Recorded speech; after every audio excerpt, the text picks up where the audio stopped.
prior to this? Fee was zero. We just processed them.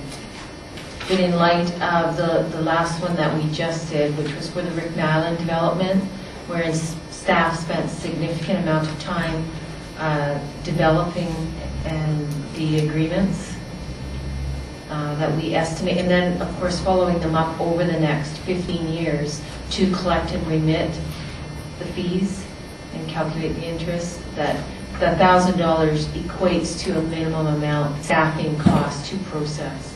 So through you, Your Worship, $1,000 regardless if it's a small subdivision or if it's major, it's one cost. That's right, that's correct.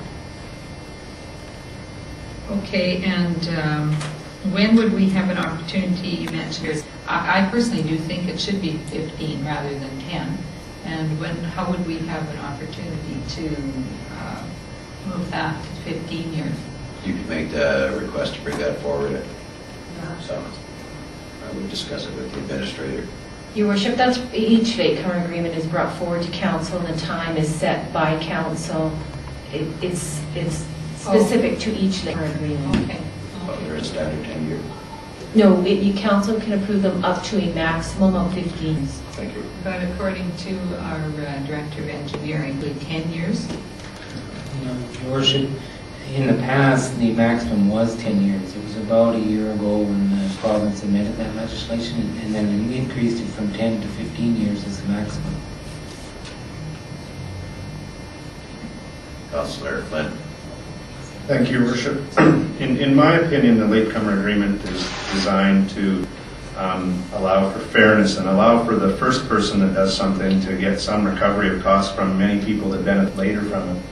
And I'm not sure that a flat fee is necessarily fair, and I do agree that we have to charge something for staff time, but I also, along the lines of Councillor Kentel's question, a very simple agreement is a lot, on a piece of land that the cost might be $20,000 and the person wants to recover a little bit, is a lot different than a subdivision where there's a bigger significant benefit to the person doing it. I'm a little concerned and feel that the charge should be more of a flat fee plus a percentage of what the latecomer agreement is going to cut for.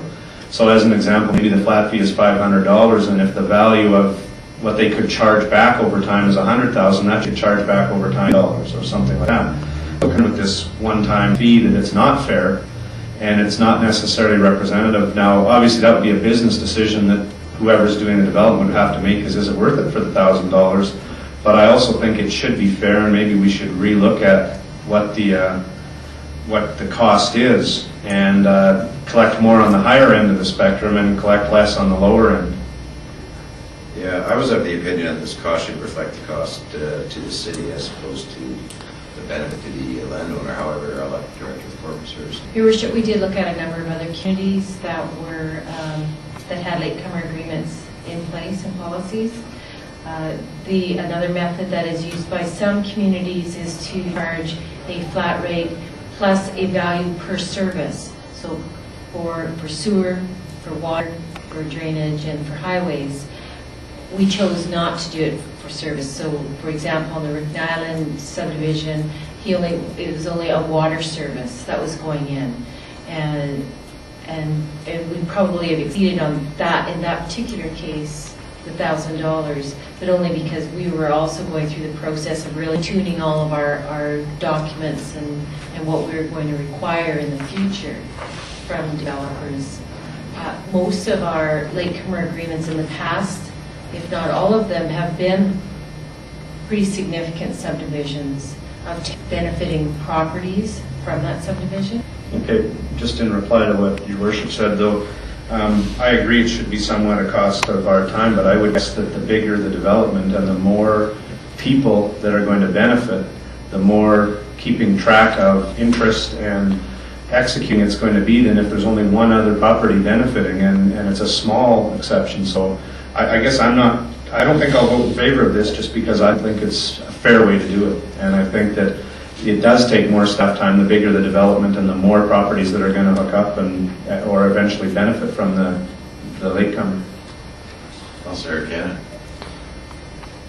I tend to feel the same way, because if it's a multi-million-dollar subdivision, right, like lots, a huge project compared to a little guy that's just subdividing off of this property, I think that the charge should reflect on necessarily from one job to the other. And I think that we do have a lot of different fees that we charge, and this is just another one.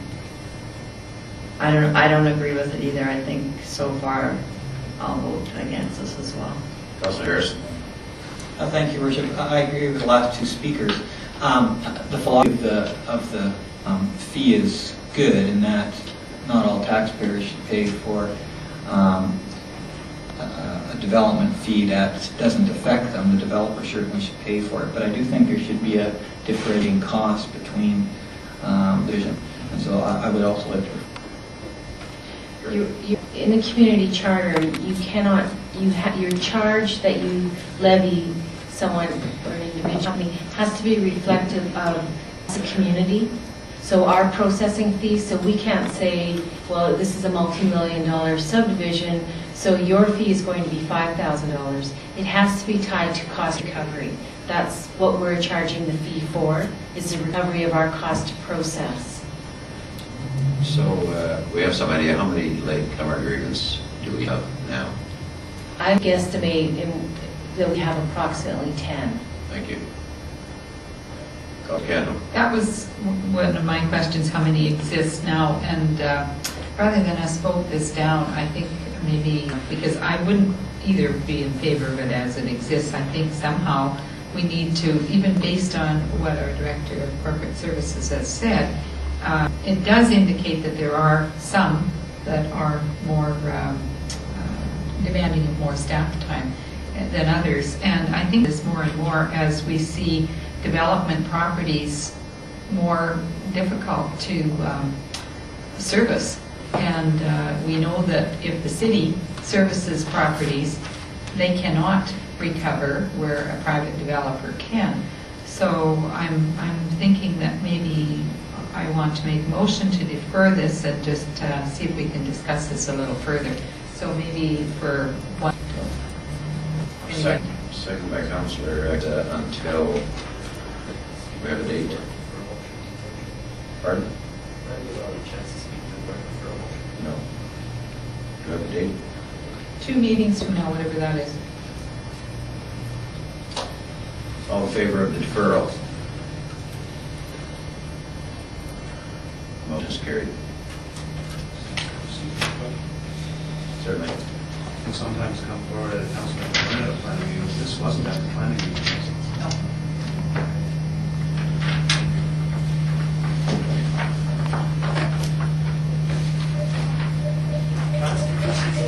Certainly. Councilor Lyson. Yeah, thanks. Procedural, I guess. If an item comes up before a council member is able to speak on it and is put forward for deferral, is there any way to comment on that prior? There isn't. Once the motion is made for deferral and seconded, it must be voted on before we discuss it further. Thank you. If I were to speak about it, I have some great comment. Brings us to our next item, on which Councilor Flynn already left the room. Tax exemption bylaw number 3650. Moved by Councilor Idzan, bylaw entitled Tax Exemption Bylaw number 3650, be read a final time. Corporate Services. This is a bylaw to exempt the properties noted on bylaw for 3 years, with the exception of the Good Samaritan property, which will be for 2008 and will be brought forward to council next year for review. Any discussion? Councilor Harrison. Yes, thank you, Worship. I will support the bylaw in its entirety, and I know I've made my arguments regarding the hillside manor, so I won't make them again, but I certainly do agree with the permissive tax exemptions that are included in the bylaw. It's probably important to note that the most of them are for 3 years, but the one for hillside is for 1. All in favor?